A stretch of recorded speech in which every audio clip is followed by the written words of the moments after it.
Hello and welcome back. I'm George Eliason. Now, yesterday I talked about how Zaporozhe nuclear power plant is in a world of trouble.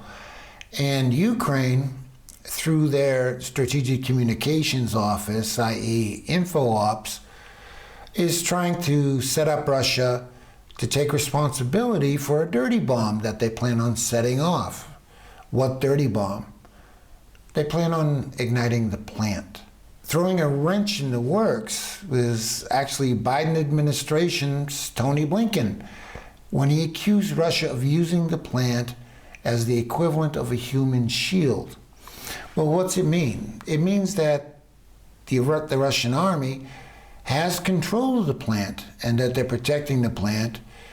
And yes, any damage to the plant is coming from Ukraine. Ukraine is shelling the nuclear power plant as well as sending suicide drones. And this is very dangerous. They've taken out the power lines that go to the cooling system. And I'll get back to that in a second. It's very, very important and very, very dangerous.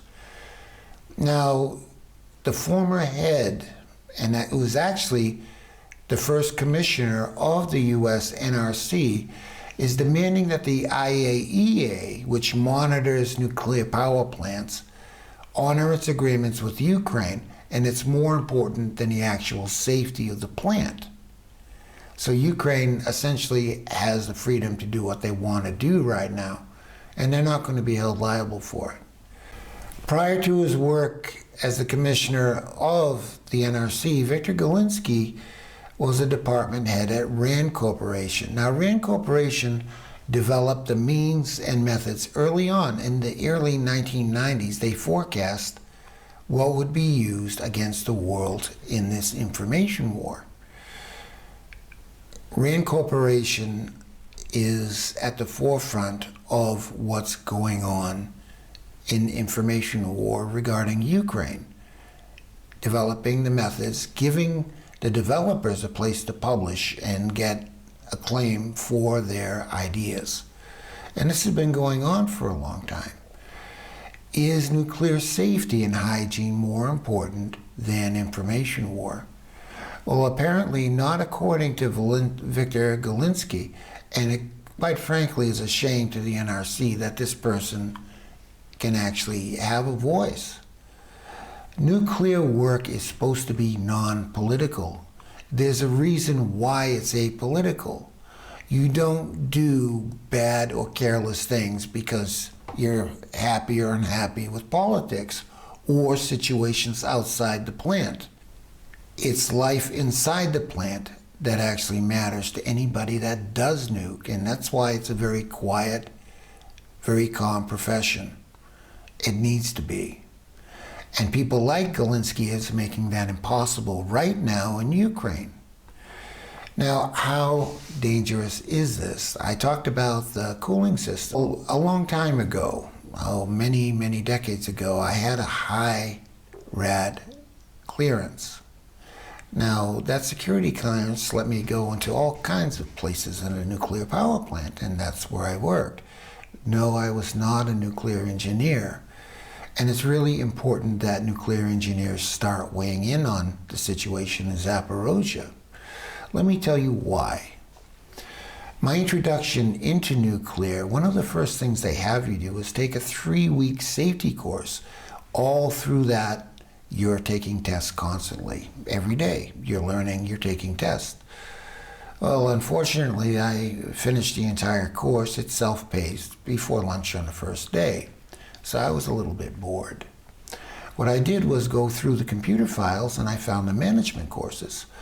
One of them I opened up showed all the bad events that could happen at that particular nuclear power plant.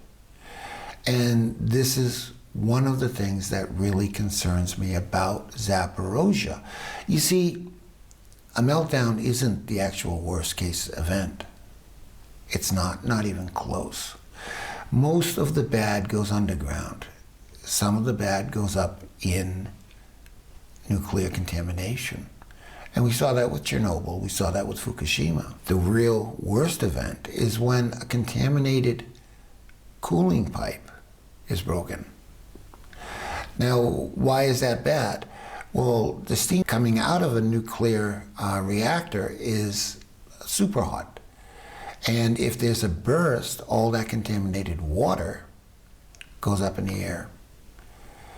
And that, within a few minutes, will kill thousands of people. The radiation alone.